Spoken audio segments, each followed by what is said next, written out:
Okay, here we go. We've got a Myers action with a shilling barrel built by Richard Gorham. You can see his name there on the side. It's a shilling ratchet barrel. It does not have a tuner on it now, but it will have a tuner. It's a Macmillan edge stock with a jewel trigger. You can see it has a nice large port with the cone breech.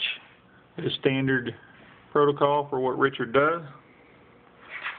Aluminum ADL trigger guard, 3-inch wide forearm, nice and flat, has been pillar bedded and glass bedded.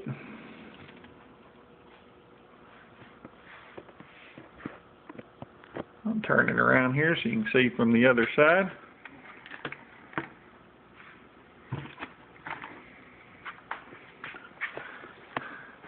Myers logo there on that side.